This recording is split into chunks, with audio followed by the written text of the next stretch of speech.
This is the BG Climbers list for the week ending 8/3/2022. This list is put together every week by Michael Alexander. I'll include links in the description below if you want to take a look at the list.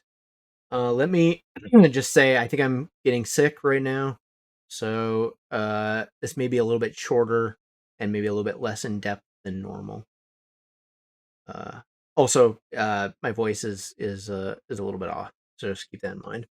Well, let's get into it. So we'll start off with number 10, Carnegie. So this game is interesting. It's actually been climbing slowly up the average as it gets more ratings. So we're at almost 3,000 ratings here at rank 400 with a Bayesian average of just over 7 and an average of 8.02. I do think this is going in the top 100. I think people really like this game. It is available in retail already. And it's got a good trajectory to get there. Not as fast as some of these ones we've seen recently, but I do think it will end up there. So that's number 10, Carnegie. Number 9, the Gilda Merchant Explorer. So this one, the ratings are coming down. I really like the graphics on this one, but I don't see this one getting the top 100 at this point. The ratings are just a little bit too weak. It's hovering in the upper 7s, and now it's kind of dropping to the mid to upper 7s. And so I think it's going to be hard for it to maintain this momentum and end up in the top 100. We'll see after Gen Con, how the ratings change, but I do think that this one will stay outside the top 100. Number 9, the Gilda Merchant Explorers. Number 8, Transmission. So this is, again, a game that we've seen for a number of weeks here. I guess it's recovering a little bit in terms of rating. It's back up in the 8s, so I think we'll have to wait and see. But in general, the ratings have been a little bit low on Transmissions, so I tend to believe this will be another one that just isn't going to have the oomph to get into the top 100. So number 8, Transmissions.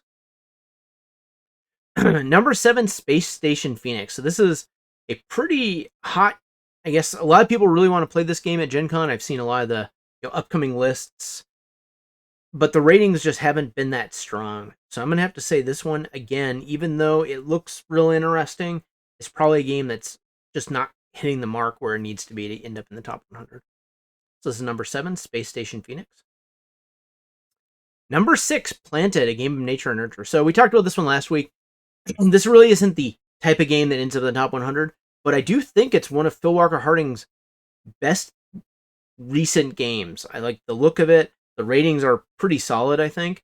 So I'm looking forward to taking a look at this one, maybe playing with my kids, and seeing how it plays. So number 6, Planted. Number 5, Rove, results-oriented versatile explorer. So I haven't seen this one before. It's actually got a decent number of ratings. Is this like an old game? No, 2021. In the far reaches of space where humankind still dares not to go, a Rove is deployed. Okay. And it is a solo game. And okay, wallet game. So this is a wallet solo game. Solo games have kind of, during the pandemic, really made I do like that it stores in a wallet, so it's a small, essentially card game that you can play. Looks decent, I would say. It's a solo game that's lightweight, pretty lightweight. I just don't see that making in the top 100, no matter how good it is. It is doing fairly well, on its uptake, but again, it's probably just not going to have the volume to end up in there. So number 5, Rove. Number 4, Acropolis. So this one had a bad week, but it's been recovering a little bit, so it's been moving back up into the upper 7s. I think I'll give it a little bit more time, give it till after Gen Con before we decide, where this thing's going to land. So number 4, Acropolis. Number 3, Northgard. So this game is doing incredibly well. I did read, I believe it's getting a retail release. I think with a retail release, assuming it continues in the mid-8s in the next few weeks, I think this is definitely got a real shot at getting the top 100. I think the main limitation here was the amount of quantity of copies available. If it goes to retail, which I think it is, it should have enough copies to be able to continue to move up the list. So number 3, Northgard. Number 2, My Father's Work. So this game got, I mean, probably one of the strongest reviews I've ever seen, at least in recent times, from Tom Bassel. And that's for sure going to propel it. I think it's available direct from the publisher still, so I don't know if they're going to do another Kickstarter or if it's just going to be available at conventions on the website. But if it has continued availability, which I think was the main concern I had, and with the strong Dice Tower reviews, and I think probably some other strong reviews it's going to get, I don't see how this won't end up in the top 250, and I think has a decent shot at the top 100. We'll probably see it for some weeks here, and we can see where it ends up landing. It did have some kind of lower, weaker weeks, but it's been moving back up with the uh, 8s and high 7s. So number 2, My Father's Work.